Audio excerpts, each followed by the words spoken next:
Voz Sindical, una iniciativa de la sección 67 del Sindicato Nacional de Trabajadores de la Secretaría de Salud. Hola amigos y amigas, les damos la bienvenida a este primer episodio del podcast Tu Voz Sindical, una iniciativa de la sección 67 del Sindicato Nacional de los Trabajadores de la Salud. Este podcast surge como un medio a través del cual agremiados de nuestro sindicato quieren saber más inquietudes, preguntas, tienen dudas acerca de las condiciones generales o cualquier otro tema de salud importante en esto, ¿no? Agradecemos precisamente de forma muy especial a nuestro secretario general, el psicólogo Vicente López Cardeña, por impulsar este tipo de acciones y facilitar todos los medios para que nuestro sindicato se encuentre a la vanguardia, no solo en la operatividad, sino también en los medios a través de los cuales podemos llegar a todos nuestros agremiados, ¿no? ¿De qué se trata este programa? El programa se va a desarrollar de la siguiente manera. Cada episodio presentaremos un tema diferente, en el cual contaremos con moderadores y expertos en la materia. Daremos inicio con la presentación de los conductores y expertos para posteriormente desarrollar cada tema, ¿no? Y el día de hoy, en nuestro primer episodio, platicaremos acerca de los inicios de nuestra sección sindical, cómo se llevaron a cabo las primeras elecciones, cómo fue creciendo y evolucionando el edificio sindical, y hablaremos acerca de cómo ha sido el caminar de nuestro sindicato con el paso de los años hasta llegar a lo que es la sección 67 como hoy la conocemos, ¿no? El día de hoy, pues, ¿quién mejor que nos cuente un poquito de esta historia sindical? Sí, que nuestro amigo, el técnico laboratorista Carlos Núñez, una reseña de su currículum, cómo no, el técnico laboratorista en análisis clínicos, labora en los servicios de salud desde 1969, esto quiere decir que tiene más de 52 años laborando con nosotros, uno de los personajes más antiguos en la Secretaría de Salud y con más experiencia, por supuesto, ¿no?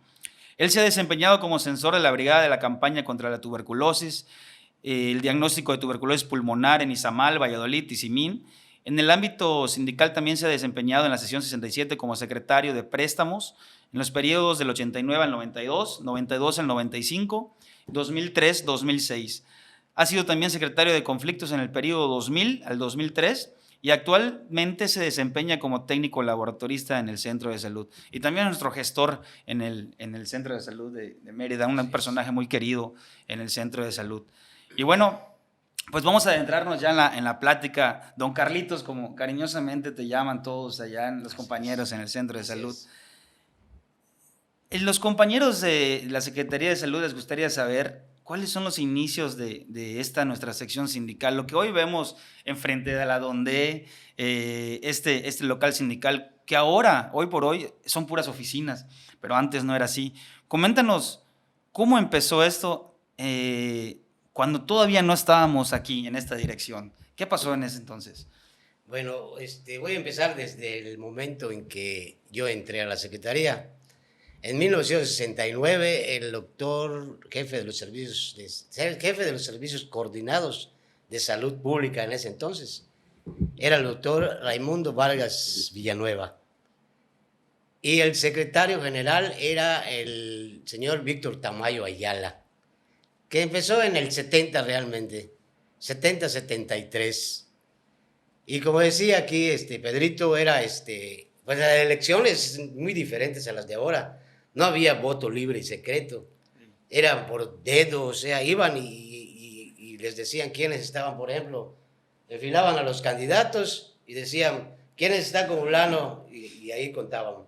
¿Quiénes están con fulano? Y ahí contaban. Y se hacía el conteo de cuántos eran votos los que llevaban. Y así de centro de trabajo iban yendo. Pero, pues, como la gente estaba junta, no era como ahora que tú entras a votar en una casilla. Y era así abiertamente. Una explanada, te metían en una explanada y aquí tenemos los tres candidatos. Entonces, candidatos. Pues en varias ocasiones, como en el materno infantil, cuando eso estaban construyendo los pisos todavía, se hizo la elección allá en ese entonces. Fue en ese momento de Chel Tamayo, de Víctor Tamayo y de Pepe Fara. Okay. En ese momento se armaron los trancazos porque la gente no estaba conforme con lo que estaba pasando. Pepe Fara se quería imponer Y el Che Tamayo era de la base trabajadora. Claro. Pepe Fara venía de... Pepe Fara era más como de alcurnia, ¿no? Como le decimos. Más así, Sí. más... Y la gente lo que quería era un personaje que esté con el trabajador. Ándale, un trabajador que esté allá y no alguien que esté recomendado por otra gente, De ¿no? acuerdo. Entonces, pues se agarraron a trancazos y los ladrillos empezaron a volar por todos lados. Me acuerdo que una señora, una compañera de Progreso, porque ellos venían a votar aquí a Mérida. Ok, o sea, no iba a No, los allá no fueron. Okay. Aquí se juntaban los foráneos que estaban cerca de Mérida. Y había pocos humanos, no había cuando eso, todavía no se habían formado. Y entonces, pues se armaron los trancazos y los ladrillos por todos lados. Sí. Y bloques desde arriba del segundo piso del materno infantil, los bloques tiraban y ahí estaba la gente amontonada. Y en lugar de trabajadores terminaron siendo pacientes. Y terminó esa elección allá en el materno infantil, con patrullas y con ambulancias que fueron a buscar heridos. Y una cosa así que no es como ahora, digo, ahora ya claro. es más tranquilo, más regulado. Más... Oye, Carlitos, y en esa época, ¿cuántos trabajadores había en la Secretaría de Salud? ¿Cuánta gente votaba? ¿Eran federales, eran estatales? ¿Qué eran? En realidad, eran muy pocos. Había entre 450 y 500 empleados en todo el estado. Sí. No era tanta la gente y eran 5 jurisdicciones. Eran 5 jurisdicciones, ¿no? Sí, Pero estaba Izamal, Valladolid, Tizimín, Ticul y Peto, creo. Okay. No me equivoco. Eran 5 jurisdicciones. Y éramos como 450 o 500 porque no habían los hospitales en los centros de salud. Cuando eso éramos todavía la sección 47. 46. De acuerdo. ¿Y el local sindical dónde estaba ubicado? El local sindical se ubicaba en la calle 56, entre 49 y 51. ¿En qué constaba ese local? Era un local que tenía prestado el gobierno del Estado al sindicato, más bien, no a la secretaría, al sindicato. Y ahí funcionaba el sindicato, ahí estaban todas las oficinas. Y ahí estaba el Che Tamayo. Este local donde nos encontramos ahorita, que es frente al Juárez, lo que era 20 de noviembre. Cuéntanos un poquito del 20 de noviembre. Sí. ¿Qué pasó con los trabajadores? En la época del 20 de noviembre yo estuve comisionado, era yo federal, pero estuve comisionado porque allá en el 20 de noviembre eran estatales. Sí. Y yo estuve comisionado allá, era a fines de 1970, se puede decir. ¿Y este local pertenecía? ¿Eran unas bodegas? Eran unas bodegas donde traían todo lo que era del 20 de noviembre, pinturas y todo el mantenimiento, aquí estaba. Entonces sucedió algo, pues, fuera de lo normal, porque en ese entonces el secretario general, creo que era Santos Badilla, de allá del 20 de noviembre, el de finanzas, el que estaba en finanzas en esa época. El secretario de finanzas. El secretario de finanzas fue empezó a dar dinero, le pedían dinero y le pedían dinero y le pedían dinero. Y él nunca hizo. Pero era dinero de las cuotas sindicales. De las cuotas sindicales. ¿Y qué hacía con ese dinero? Se lo daba al secretario general, porque el secretario general le pedía dinero. Y le pedía dinero y él era de finanzas, pero nunca pidió un recibo al secretario general. Al momento que hicieron una auditoría, creo que al gobierno del estado, al sindicato, pues encontraron de que no había dinero. Ni recibos. Ni recibos, y la culpa pues, es de finanzas. Claro. Y él dijo, yo se lo di al secretario general. A mí no me diste porque no había recibo, no había nada. O sea, el secretario general en ese entonces lo negó. Entonces, sí, en ese momento el secretario de finanzas se salió y vino acá al local de donde estamos en el sindicato. Que tenía un tingladito. Tenía un tingladito de paja. Allá en medio donde estaba la piscina, ahí tenía un tingladito de paja. Sí. Fue y se ahorcó en su hamaca. 4 días lo estuvieron buscando hasta que lo encontraron y ahí estaba. Porque era puro monte, estaba alto el monte. Sí. Y ese es un episodio pues, trágico, ¿no? De los inicios de nuestro sindicato. Después de eso, ¿en qué momento ya el sindicato se pasa a este local? Bueno, en 1973 termina el Che Tamayo y entra el señor, nuestro amigo José Antonio Acal Molina. Okay. Una bella persona, una gran persona, fue maestro de la UNAM y después que terminó su periodo acá, se fue a México y ahí estuvo haciendo secretario general nacional de la CEP, estuvo muy bien. ¿Él es el que consigue el local? Él es el que, no, el local se consiguió desde que estaba terminado Alfredo Vega, en 1979.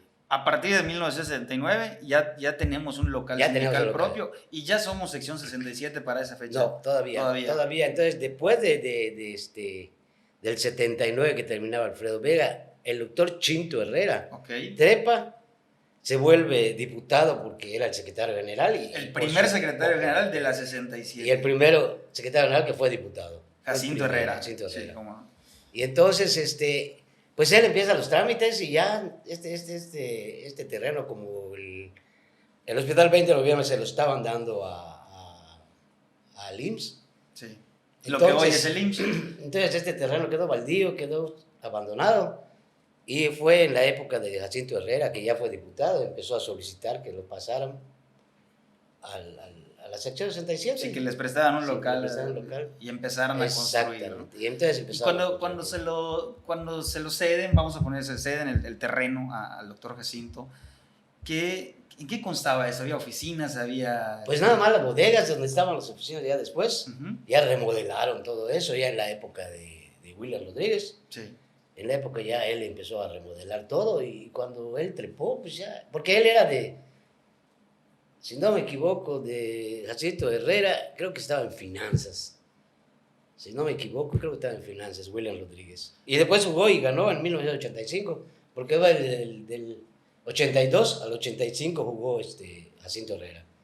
Después de Jacinto Herrera vino no, permíteme, 79, 82 Jacinto Herrera, 85 el Químico Gasque. Y después William Rodríguez, 85. Pero antes 89. de William estuvo Tamayo, ¿no?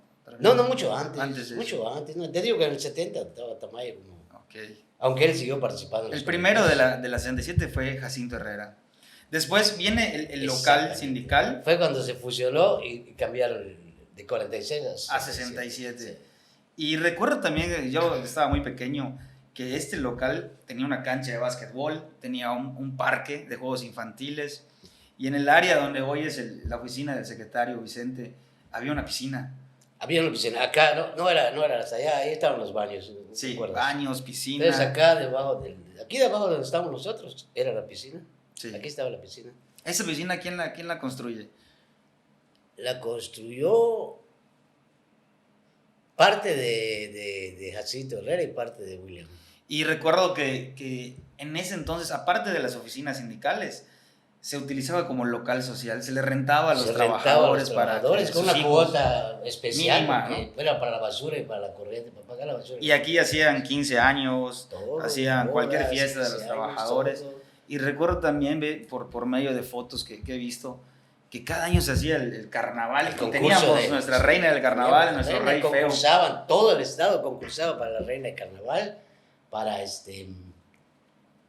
reina de carnaval de niños y reina de carnaval de Y aquí abajo se hacía todo. Y aquí abajo se hacía toda la fiesta, y era una fiesta tradicional de toda la colonia San Damián, de todo de por acá. Venían a todo el mundo preguntaba, ¿no van a hacer carnaval esta vez? ¿No van a hacer carnaval? Mira esta foto nos recuerda que también se hacían lo que son los cursos de verano. Los cursos de verano. Para eso servía la piscina, para enseñar a los niños a nadar. Daban clases de natación, daban clases de inglés, karate, de fútbol. Y eso se encargaban maestros en educación física que venían de la delegación del ISSSTE. Delegación del ISSSTE, exactamente. Ellos son los que daban los cursos. Son los que daban los cursos. Y recuerdo que yo participé en esos cursos junto con algunos compañeros del actual comité. Y recuerdo que en el mes que tardaba ese curso de verano, teníamos 2 visitas. Una a la Donde, que es aquí al lado, y una que nos llevaban al Centenario. Parque del Centenario. ¿Y sabes cómo nos trasladaban para esas visitas? En ambulancias. Venían las ambulancias, nos llevaban a las visitas y nos regresaban. Entonces, yo creo que en esa parte que te estoy hablando de, ¿qué será? 90 y casi, ¿no? Eran tiempos en el que había mucho convivio de los trabajadores, hijos de trabajadores, con este tipo de eventos. Los desde el Día del Niño, todo, absolutamente todos los eventos se hacían acá. Pero un poquito más a la parte laboral, también había asambleas generales. Cuéntame de esas. Sí, cada 3 meses. O sea, las condiciones generales de trabajo señalaban que cada 3 meses era obligación. Sí. Porque incluso había que mandar el acuerdo, el acta de los acuerdos que se hayan tomado. Pero ¿qué pasaba en esas asambleas? ¿Quiénes asistían? ¿Cómo? Bueno, se citaba todo el personal. El que quería venir, venía. Y siempre se hacía los viernes porque se supone que bajaban todo el foráneo. Ok. Entonces los viernes se hacía y era un lleno absoluto, un lleno tremendo. Porque se formaba de todo lo que se había hecho en los 3 meses, finanzas, qué es lo que se invirtió, qué es lo que se hizo. Y aparte empezaban a pasar el micrófono a todos. O sea, le daban diálogo palabra abierto a los trabajadores. A los trabajadores. ¿No? El trabajador en ese entonces podía decir, oye, yo quiero hacer una pregunta al secretario. Y, oye, secretario, la plaza que se liberó de doña Juanita que se jubiló, ¿dónde quedó? ¿A quién se la diste? Podías interrogarlo en ese entonces, sí, ¿no? Y se informaba en ese momento. Miren, quedó así. O sea, eran las cosas claras. Y se hacía cada 3 meses. Cada 3 meses. Era obligación porque ¿Cuánto México tardaba pedía. cada asamblea dándole palabra Pues, a cada trabajador? A veces a las 6 de la tarde empezaba y terminaba a la 1, 2 de la mañana. Bastante tiempo. Porque todo el mundo quería participar y salir de sus dudas. Mira, en esta foto también tenemos lo que era la piscina en el local sindical. Y aquí donde dices que se daban los cursos de verano y se aprendía, bueno, se daban clases de natación, ¿no? Sí. Y también una de las partes importantes que queremos mencionar eran los juegos deportivos. Me acuerdo que en esa época también, en la época de Don William, el equipo de béisbol de la Secretaría de Salud de nuestra sección era lo mejor que había a nivel nacional y llegaron a ganar campeonatos nacionales y casi regionales sí. Y el 70% de ese equipo era gente de Valladolid. Aquí los vemos, ¿no? Y los identificamos. Sí, aquí está el tomate, mucho perdido. Deportista. Siempre en Valladolid ha habido mucho deportistas. Rangel, Ricardo, Richie, Ricardo Núñez. O sea, gente que todavía está en la Secretaría de Salud. Sí, ¿no? sí, claro que sí. Y este equipo fueron campeones nacionales de béisbol y eso es algo pues bastante bueno para nuestra sección, ¿no? En esa época. Lástima que se dejó de hacer, o sea, ya se dejó de hacer, aunque a nivel nacional siempre se siguen haciendo, pero Yucatán no participa, yo no sé por qué se dejó de hacer deporte como antes. Si antes venían los camiones acá, paraban, se iban a Oaxaca, que se iban a Tabasco, y participaba mucha gente, o sea, y como tú dices, campeonatos traían. Una vez a nivel nacional se ganaron y trajeron el campeonato nacional. Y aquí está el equipo de voleibol, mira el equipo de voleibol femenil. Pásale, Denis, mira, le damos la bienvenida a nuestro compañero Denis Unza que se agrega a esta mesa. ¿Cómo estás? Bien, buenas noches. Estamos hablando aquí con don Carlitos de los temas de los principios del sindicato, ¿no? Y ahorita estamos más o menos en la época de Don William, donde 85, 89, donde podemos ver también que las campañas en ese entonces eran muy diferentes a lo que hoy es, ¿no? Muy diferentes. Y en esta pequeña foto que los vamos a mostrar en un rato, se ven y se distinguen 2 carteles hechos a mano, hechos con plumón.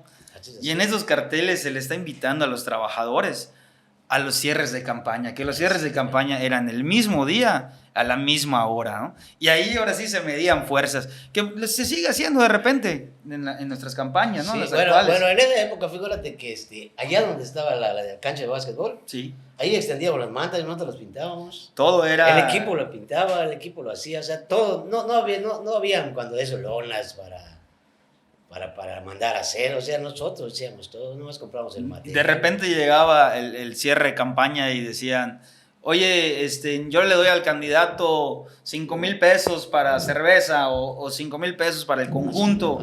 Y oye, yo ya hice unos adornitos y yo ya compré unas plumas del color de la planilla. Y eso era una participación donde la gente, y cuando tenías que irte a... Inclusive en el foráneo, llegando a Ticul ya tiene su fiesta preparada. Ya no tenías que... El candidato no tenía que decir, órale. Toda la fiesta preparada. Y la gente de Tecash, a Peto. Era muy interesante porque yo siempre he dicho ¿Cómo participaban? que era más personalizada la campaña, Sí, ¿no? sí, Ya sí. no era tan diseñada como tal, sino era la misma gente aportaba y eso era muy bonito. Sí, porque en ese tiempo, ¿cómo te diré? Si, por ejemplo, va a haber fiesta en Ticul, vamos a hacer campaña para el candidato que va a irlo y entonces avisaba todo el sur y el sur bajaba a Ticul. Sí, entonces no tenías que estar andando por toda para hacer campaña, no para hacer campaña. Mira, qué interesante. Entonces se le avisaba. Claro que... Y la gente, Carlitos, también, si los de acá querían irse al cierre de campaña en Ticulba, en Valladolid, ellos pagaban su boleto de pasaje, se rentaba un camión, decían, ¿el camión cuánto cuesta? 8,000 pesos, ¿entre cuántos? ¿Entre 50? Va, tanto, vámonos. Así era, definitivamente. Y cambia este sistema o cambia esta manera de hacer campaña, yo creo, salvo la mejor opinión de ustedes, a partir del 2006 con Alba Rubio, ¿no? Bueno, él jugó del 96. En la segunda etapa de Alba Rubio. La segunda etapa. Cuando ya empezamos a notar pancartas con la imagen del candidato, ya empezamos a notar... Cosas muy carísimas, las lonas aquellas que hacían. Las lonas donde ya, pues, ya viene de una manera digital y una campaña que requería mucho más presupuesto de las que se hacían antes, ¿no? Y a partir de esa fecha me acuerdo bien que ya en campañas posteriores ya era una guerra de eso, ¿no? ¿Quién pone la mantana ¿quién más llega primero? grande? ¿Quién la pone primero? Gano el lugar. Ahorita que dices eso del lugar es muy importante porque desde hace mucho tiempo y hasta hoy se conserva que cuando pegan la convocatoria, cuando tienes tu registro, tú ya puedes... pues ahora sí que exponer tu propaganda, ¿no? Sí. Y lo primero que hace tu equipo de protocolo y logístico o tu equipo de propaganda es ir a ocupar los lugares estratégicos en los diferentes centros. No, ya estaban listos con la manta. Ya estaban listos. Además los tenían en el techo, no más era solo los desataban y caían, ¿no? Actualmente esa competencia se sigue haciendo hoy por hoy, que siguen ocupando esos lugares. Pero eso, nosotros que somos relativamente nuevos o medianamente nuevos, lo aprendimos de ellos. Ellos nos enseñaron que esa era la manera para ganar los lugares estratégicos en las campañas, ¿no? Y cuando venía el registro, boom, bajaban todo y órale, ya estaba listo, ya te ocuparon tu lugar y ya no hay nada. Me acuerdo que el material quedaba oscuro porque tapaban todo lo que era el cuadro.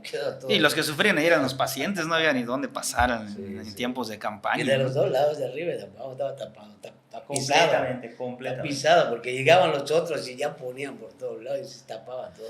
Entonces, a partir de esa época que viene siendo el 2006, cambia esta manera de hacer la campaña y la gente ahora empieza a participar, ya no tanto económicamente o de que hagas tus recuerditos o que hagas tus souvenirs, sino que ya empiezas a ser más activo, pero ya todo te lo daban, ¿no? O sea, ya, oye, esto vas a entregar, en estas mantas son las que vas a poner. Y sí había tal vez la gente más experiencia, la gente más antigua que te daban una donación. Sí, hay gente, hasta ahora sí existe la gente esa que en un foráneo, por ejemplo, Tizimín, vamos a poner, o Valladolid, los mismos hacen todos los adornos, hacen todo, y luego cuando llega el secretariado que lo reparten.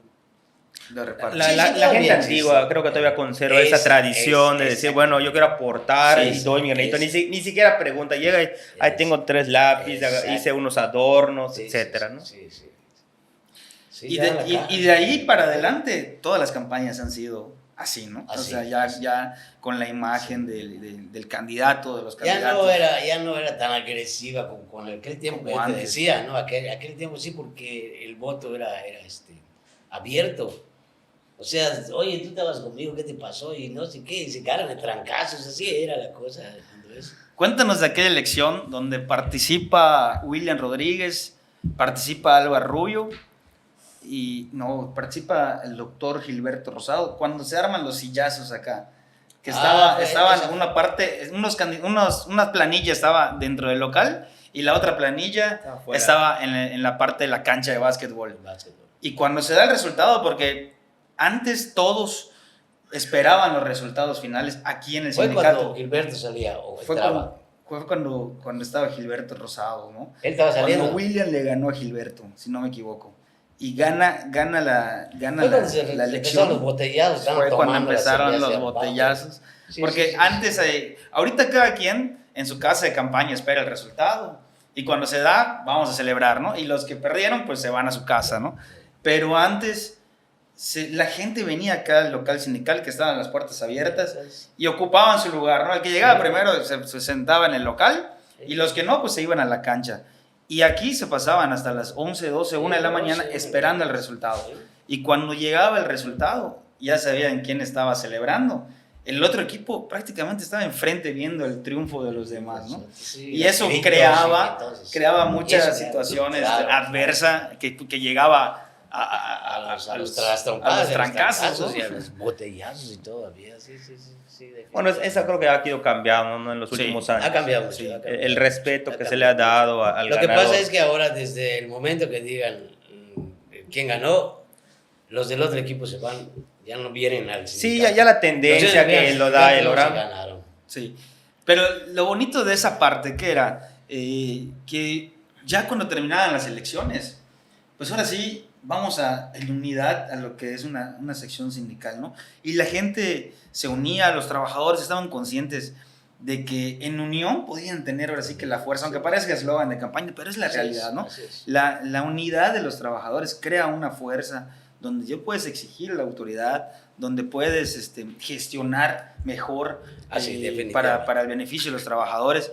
Y a esto quiero que nos cuentes la vez que en el Hospital Orán, no voy a decir los nombres, ¿verdad? Pero en el Hospital Orán había una jefa de enfermeras donde los trabajadores tenían muchos reclamos hacia ella, acudieron al sindicato, el sindicato acudió a la Secretaría de Salud, en este caso al secretario de Salud en turno, y no le hicieron caso.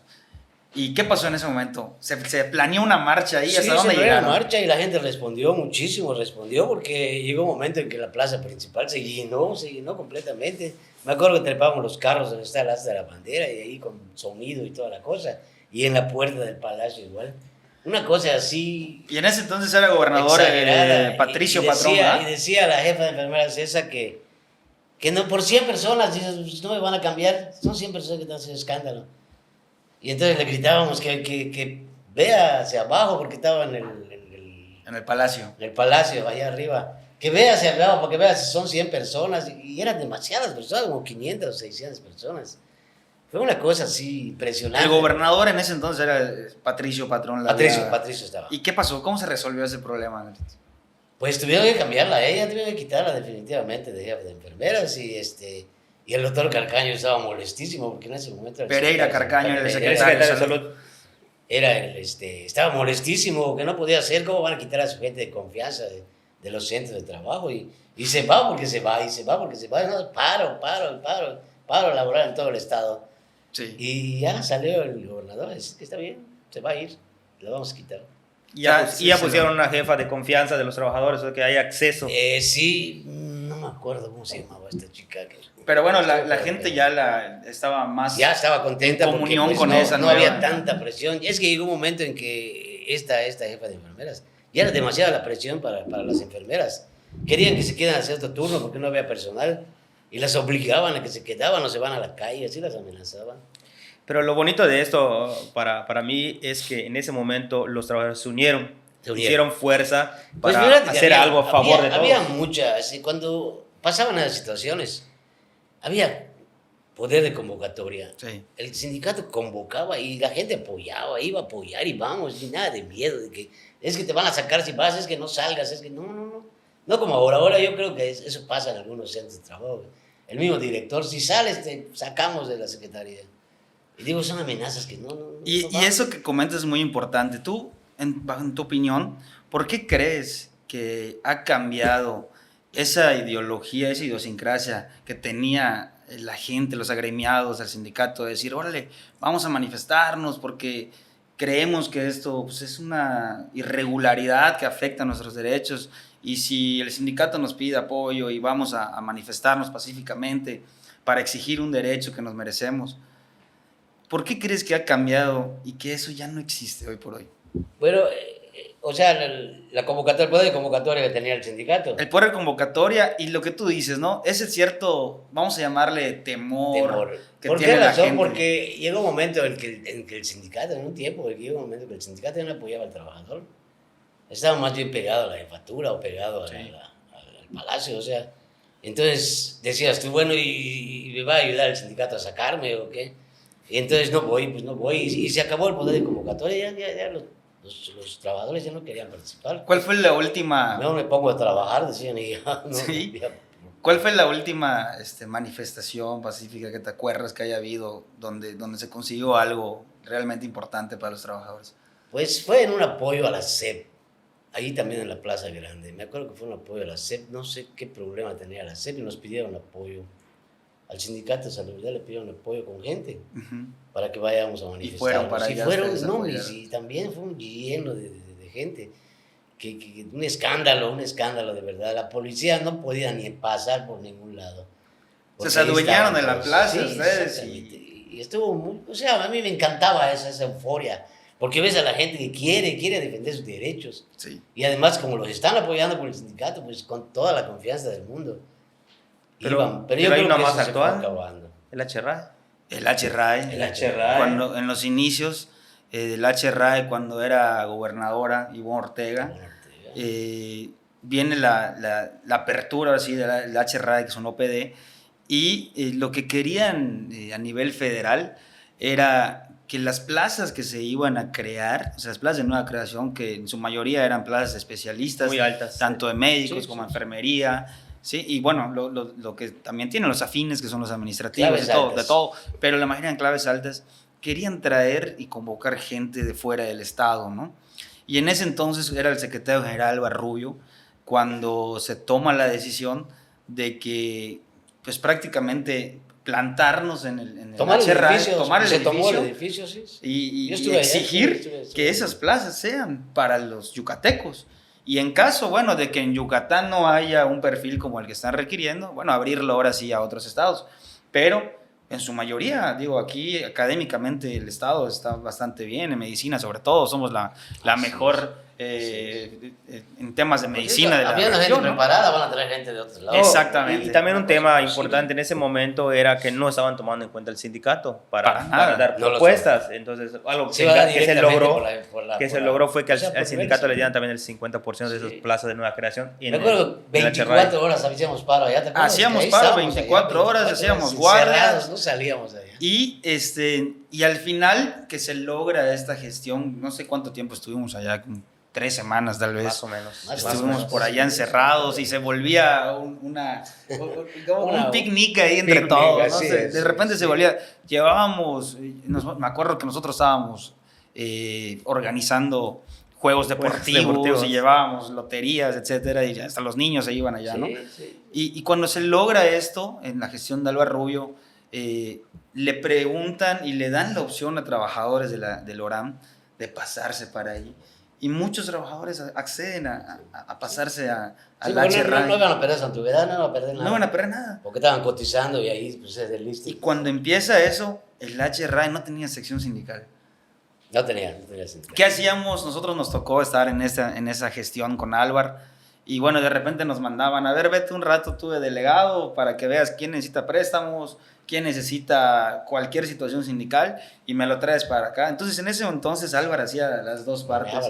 Hasta que a nivel nacional le autorizan la creación de una nueva sección, que es la sección 100, que hasta hoy existe, ¿no? Un año estuvimos así, ¿verdad? Sí, como un año estuvo sin sindicato. ¿Te acuerdas cómo entramos al hospital? El HRAE. Sí, cómo no. Pero cuéntalo tú. Rompiendo cadenas, rompiendo puertas. Al puro estilo. Porque hasta el mismo vigilante tuvo que correr porque dices que no hay orden de que no entren. Sí. Pues vamos a pasar y el vigilante, vámonos. Y los vigilantes que estaban adentro salieron corriendo en ese entonces. Con todo y su orden de que nadie pase. Pudimos entrar, o sea, tomamos realmente. Se tomó y a nivel federal recuerdo que voltearon a ver, ahora sí, a la unidad de los trabajadores. Y se logró lo que hoy es el HRAE y se logró lo que hoy es la sección 100. Exactamente. El primer secretario fue el compañero Alejandro Solís, químico. Sí. Y esas fueron las buenas conquistas que se hubo en ese tiempo. O sea, buenas conquistas sindicales, porque sin el sindicato no se iba a hacer nada. Iban a traer gente de otros lados para que trabajen. Pero esa unidad, hablando un poquito más de política, esa unidad que logró conseguir Álvaro Rubio en ese entonces. Si nos vamos un poquito atrás, que esa es su elección de 2006, donde por medio de la gobernadora en ese entonces, no me acuerdo si ya era gobernadora o todavía era candidata a gobernadora, ya era gobernadora, ella logra hacer un enlace y hacer, ahora sí que una unidad entre los 3 personajes que más estaban en ese momento que figuraban en la política sindical, que era Álvaro Rubio, que era el doctor Eulogio Piña, que en paz descanse, y queda don William Rodríguez, que también en paz descanse. Sí. Entonces, ella, y recuerdo bien, que en un café los reúne, ¿tú sabes esa historia, Denis? Claro que sí. Los reúne en un café y los convence, por medio, claro, de propuestas, negociaciones y todo lo demás, tema político, por medio de política, hacer una unidad entre ellos y que vaya a la cabeza Álvaro Rubio, ¿no? Y en ese entonces yo creo que esa fue la elección donde hubo más margen de votación a favor de un candidato. Bueno, no sé si todavía se conserva la foto de cuando se tomaron en casa del doctor Eulogio, que, era, sí. que fue así como que el boom en ese momento, que se pasaba, ¿no? Esa foto y nadie la creía, cómo era posible que 3 candidatos hubieran unido. En esa época yo participé, ¿tú supiste? Sí, cómo no. Hice mi apertura de campaña en Carta Clara, fue la última fiesta que se hizo allá. En esa sí, elección. Porque antes de que se venga esa unidad, ya había precandidatos o aspirantes. Sí. Y ya empezaba, tú sabes que en estas campañas, desde un año antes ya empieza a moverse y la gente ya dice, ¿quién va a ir? ¿Quién es el siguiente? Sí. Entonces, pues ya William tenía su candidato, era Carlitos. Sí, Eulogio igual. Y Álvaro pues estaba haciendo lo mismo. Y cuando viene esto es cuando se hace un consenso y terminan aceptando todos. Sí. Ganan la gubernatura y terminan aceptando el acuerdo. Y me dijeron, párale a tu campaña porque así definitivamente yo, párale, me lo dijo Rolando Zapata. Ahí al lado, arriba. Era el secretario de gobierno, ¿no? Arriba del café. El secretario de gobierno. Sí, el secretario de gobierno. Ahí tenía su oficina. Sí. Dice la señora que tú le pares. Porque vieron que junté casi 500 gentes allá llevé a los Méndez y comida gratis, cerveza gratis. Era una apertura de campaña, ¿sí? Por eso me hablaron, me dijeron, ya, párale. De hecho, hay algo histórico en esa etapa, porque creo que ha sido la única vez cuando un secretario general únicamente duró 1 año y medio, el doctor Gilberto Rosado. Sí. No terminó su gestión. 2 años y medio. 2 años y medio. 2 años y medio. Sí, 2 años y medio. Sí, Le faltaban 6 meses cuando viene esta elección, ahora sí, vamos a llamarla extraordinaria, anticipada. Sí. Y antes de que termine su gestión, viene la elección de Álvaro Rubio. Pero porque Ivonne estaba, o sea... Sí, digo, había una fuerte unidad. Pidieron la convocatoria de una vez. Y la trajeron la convocatoria. Digo, este tipo de situaciones ha pasado antes, donde de repente se extiende un poquito más el tiempo, o de repente se acorta, o sea, eso ha pasado. Bueno, lo vimos ahorita en la pandemia con el doctor Eulogio, que su última etapa fue de 4 años. De 4 o 5 años, ¿no? 4 años. 4 años duró la última. Del 18, ¿no? ¿Cuándo terminaba él? ¿El 17, 18? Sí, porque él duró 8 años en la gestión y son de 3. Sí. Entonces sí duró, hizo sus primeros 3 y en su reelección de ahí fueron 5 años. Sí, casi 5. 5 años. O sea, no por la elección, en realidad no hubo. No hubo, se paró en todo el país por el tema de la pandemia, se paró en todo el país. Quedó él. Se alargó su periodo. ¿Cuántos aspirantes o precandidatos, como en tu caso, han pasado de que de repente ahora vamos a jugarla y ¿sabes qué? Siempre no vamos a unirnos al más fuerte, ¿no? Y al final siempre acaban siendo 2 o 3, a diferencia de otras secciones. 2 o 3, no pasaba de allá. No pasaba. Aunque habían 5 o 6, al final ya se juntaban 3. Sí. La gente se unía a los 3, digo, cada quien iba por sus lados. Pero sí quedaban 3, 2, 3.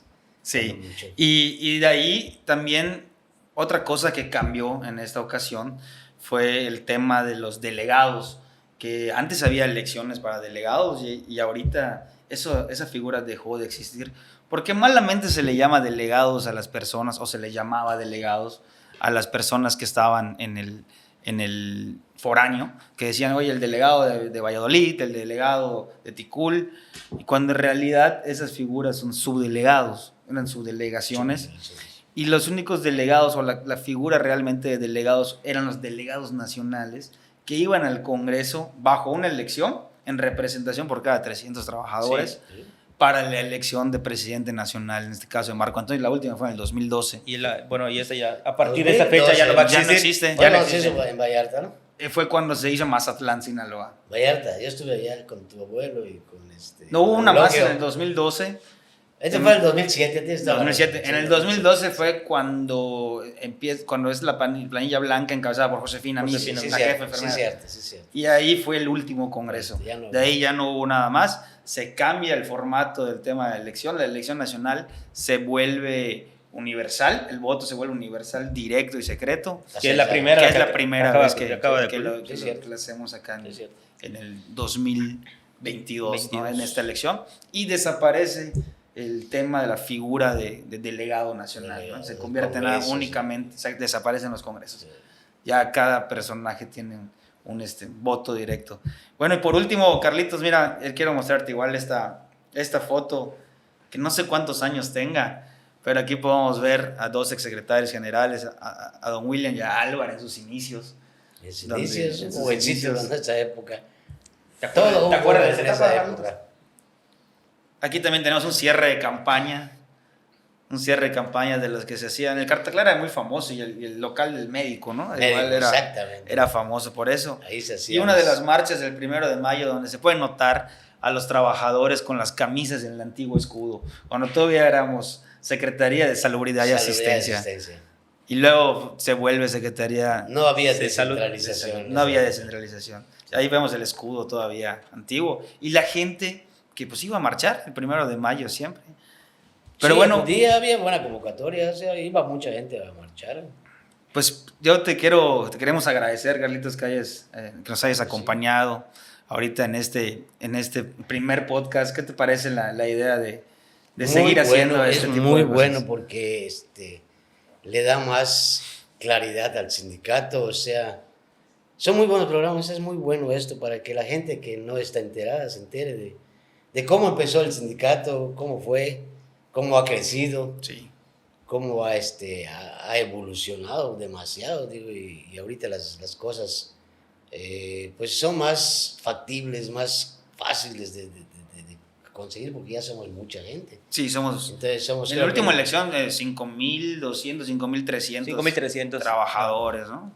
Sí, entonces eso hace que tengamos más facilidad para poder lograr esa unidad y conseguir cosas buenas para nosotros. Es cuestión de ponerse de acuerdo, de tener una convocatoria, de que la gente cree conciencia que solo en unidad vamos a poder conseguir cualquier tema sindical, como lo hacían ustedes antes. No hay de otra. La unidad hace la fuerza y todo el mundo lo sabe. O sea, es muy, muy, muy, muy importante tener unidad sindical para que podamos seguir avanzando. Y demasiado se ha avanzado, se sigue avanzando. Ahorita con nuestros líderes se sigue avanzando bastante. Poco a poco, bastante. ahí va. Hay buenos proyectos. Arduamente día y noche. Y todo el mundo lo sabe. Y se está adaptando, ¿no? Porque ese tipo de programas, pues obviamente en otras épocas no existía. La forma de llegar al trabajador era únicamente en estrados y era por tu teléfono. Y ahorita las redes sociales nos facilitan. Es que el sindicato se tiene que adaptar a las necesidades y al momento que se está viviendo, ¿no? Eso estoy totalmente de acuerdo. No puedes comparar con la gente que había de 450 empleados a lo que hoy somos. Hoy somos y también se cambia. Creo que es la primera fuerza a nivel sindical. En el Estado, en el Estado, como sección. Sí. Digo, puede haber más maestros, pero son más secciones, ¿no? Nosotros como sección de sindicatos sí somos una sola más sección, grandes. Exactamente. Claro. Y bueno, ¿cómo concluirías este primer episodio? ¿Qué consejo le darías a la gente nueva, a la gente que va a entrar, a la gente que está entrando, que lleva meses, 1 o 2 años, y que lo único que han podido ver es una elección, la última que tuvimos, pero que no saben todo lo que vino atrás, ¿no? Hay una guía. A toda esa gente nueva, relativamente nueva, 2, 3 años que han entrado, pues que se acerquen al sindicato, que vengan, participen, que obedezcan las convocatorias, sobre todo cuando se necesiten hacer algún evento y participen, porque es muy bueno aprender del sindicato, aprender los derechos, aprender las obligaciones, y también las obligaciones, porque pues si no hay obligaciones no hay derechos, ¿no? Claro. Pero tienes que estar informado sobre todo de qué es lo que te corresponde, o sea, mucha gente no sabe ni sabe que existen las condiciones. Sí, claro. Entonces, sí. O muchos están pendientes yo nada les más aconsejaría cuando llega la quincena, ¿no? que Que eso nos importa a todos. Claro. Pero no es lo único, Basilio. No es lo O sea, único, sino que tenemos claro. otro tipo de derechos que a veces lo puedes leer en las condiciones generales, que leerlo es muy aburrido para Así todo, es. ¿verdad? Pero la interpretación y lo que realmente dice, si te pones a observar artículo por artículo. Y como tú dices, mucha gente lo lee, pero no lo entendió. No lo entiende. Y tampoco se pone a venir aquí al sindicato. Oye, ¿qué mira estas cosas? O sea, preguntar y informarte de tus derechos que tienes como trabajador. Claro, a veces das por hecho algo Claro. que por usos y costumbres se hacía, como Así es. la hora de guardería, Así a es. solo únicamente las madres de trabajadores, y luego en el 2012 se cambia a trabajadores, y entonces empiezas a abarcar también a los padres de A los familia, padres ¿no? también. Pero de repente no te enteras de eso porque no Sí, te mucha gente no actualizas. sabe, no saben, ni Pues- enterado está de Pues que creo que se tienen puede aprovechar derechos. ese espacio, ¿no? Para tocar todos esos temas de gran relevancia a los trabajadores y que muchas veces por desconocimiento, Sí. pues no conocen el No tema. conocen el tema, Es correcto, exactamente. ¿no? Entonces, Eso. yo creo que sí tenemos una gran oportunidad de aprovechar esos Así es. espacios que nos están otorgando Así es. para poder hablar de esos temas y que le podamos llegar con mayor facilidad a todos los trabajadores. Así es. Pues- Yo les aconsejaría a todos los trabajadores, acérquense al sindicato, vengan, entérense de lo que se está haciendo, o sea, aunque en las redes sociales hay, ¿no? Pero que vengan aquí a su local, es su casa, Claro. es que- casa de todos. Que participen. Que participen, exactamente. Que tengan por entendido que todas las ideas sindicales y todas esas situaciones no tienen que salir únicamente del comité, sino que la gente puede aportar, que asista y decir, acá, oigan, ¿por qué no hacen claro, esto? ¿Por qué no venga, hacen esta claro. parte? No, todos somos el sindicato, Así nosotros es. los que estamos en el comité solo somos representantes, Representantes, pero el gestores, sindicato nada le más. pertenece a los 5,000 Todos, direcciones de todos, trabajadores. Todos son socios. Sí, y además, Es una o sea, organización. el sindicato lo hacen los trabajadores, ¿no? El Por edificio. supuesto, sí, si no, no sí, seríamos nada Así es. como comité sindical. ¿no? Perfecto, claro que sí. Entonces, pues te agradecemos mucho, Carlitos, y también Mucho agradecemos gusto, a los mucho compañeros gusto de estar aquí. que hoy pues, nos acompañaron en esta pequeña charla, en este podcast, en esta conversación acerca de pues, nuestros inicios como sindicato, como sección 67. Y les invitamos a seguir participando en esto. Vamos a tener más programas. Y también les invitamos a que ustedes nos digan por medio de las redes sociales qué temas les gustaría que se traten acá, para también nosotros poder invitar a expertos en ese mismo tema y que puedan disfrutar de un buen programa, como siempre. Pues muchas gracias, buenas noches. Muchas gracias, buenas noches a todos. Muchas gracias, buenas noches.